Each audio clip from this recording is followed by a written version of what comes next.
The top story tonight. Earlier today, I spoke with Mr. Trump. So as I said to the audience in the talking points, I think it's just fair to give you an opportunity to reply to the president, who said this today. Roll it. The notion that he would attack a Gold Star family that had made such extraordinary sacrifices on behalf of our country. The fact that he doesn't appear to have basic knowledge around critical issues in Europe, in the Middle East, in Asia, means that he's woefully unprepared to do this job. What say you? I think he's the worst president maybe in the history of our country. I think he's been a disaster. He's been weak. He's been ineffective. You look at this so-called recovery, it's setting record lows. It's, I guess, not since 1949 has there been anything like it. You look at home ownership. Look at what happened as an example. He talks about Ukraine. I believe I know far more about foreign policy than he knows. Look at Ukraine. He talks about Ukraine. Well, you know how tough he is, right? How tough he is with Russia. In the meantime, they took over Crimea. And I understood that. And most papers covered what I said accurately. Some didn't because the press is so dishonest. But Crimea, I mean, the Russians took it over under Obama's very powerful leadership. And, you know, he talks about me with Russia. Wouldn't it be a wonderful thing, frankly, if we actually got along with Russia and worked out some kind of a deal where we go in and knock the hell out of ISIS along with NATO and along with countries that are in the area? Wouldn't that be wonderful as opposed to fighting?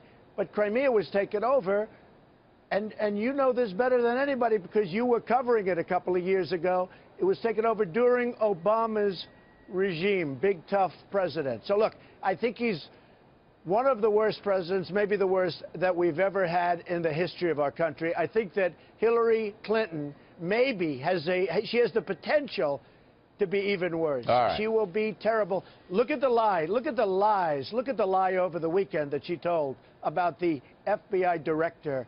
I mean, such a lie. I was listening to it. I said, how can anybody even say that after what was said about her? Okay. So I think she has the potential to be even worse. Let me refocus you back on this Khan situation because the press is running wild with it.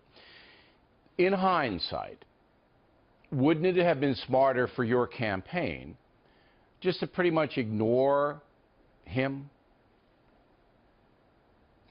Well, you know, I was watching television. I said, isn't that nice? Isn't that nice? And all of a sudden I was viciously attacked on the stage of the Democratic National Convention by Mr. Khan, and I responded to that vicious attack. And what happened is the press took it and made it a big deal, and that's fine. I speak very well, obviously. I mean, there's no greater sacrifice than you lose a son or a daughter, and, you know, in the way that this happened, and I understand that. But regardless, I was viciously attacked. So I think I have the right. Am I supposed to not have the right to at least say something back? But then when you brought in the mother. I don't even like talking about it because, honestly, Bill, you just brought it up again, and it's already sort of falling into the background. This was a press event. The press played it day in, day out. CNN, which is a totally dishonest. Let me just tell you. CNN, which is a totally dishonest group. We'll get to CNN just kept in a moment. Playing it all right. I can identify it. They did the same thing to me last week because I gave historical facts about how the White House was built. And it didn't stop. So look, and they'll never stop. But look, here's what your supporters want to know. And some people are undecided who you need to persuade over to your camp.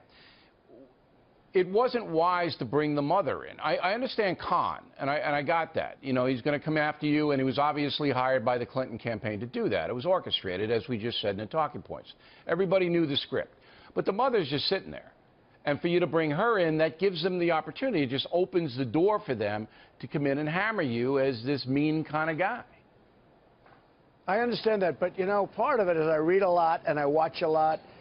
And many, many people discussed this. Many, many people, they said it. So when I said it, it became like a big deal. And that's, you know, the way it is. But I was very viciously attacked, and I said not very viciously back, and the press, especially CNN, I mean, because they're very dishonest. They must be having very bad ratings problems or something, which actually I hear they are. But they just kept it going, and it never stopped. And honestly, it's too bad. All right, but Look, the New York Times then drags out tremendously unfair. Right, but the New York Times today drags out from on page 1 your Vietnam, draft status. Yeah. By doing this, and I had to learn this the hard way with that despicable Al Franken. All right, if you go after somebody and you're punching down, as they say, all right, then the left-wing press is going to seize it and going to call you a racist and a bully and a sexist. And I mean, I agree. I agree. So no, I agree. In the future, you just got to let it go. You mentioned the New York Times. I'm on the cover of the New York Times like every day, sometimes 2 or 3 stories. Yeah. They are so dishonest. But First of all, they're totally failing. Out. They're losing a fortune. They're waiting. Sure. See, they should have done the Vietnam thing when you got into that kerfuffle with John McCain. That would have been a time. But they held it because he's a Republican, so they didn't mind you hammering him.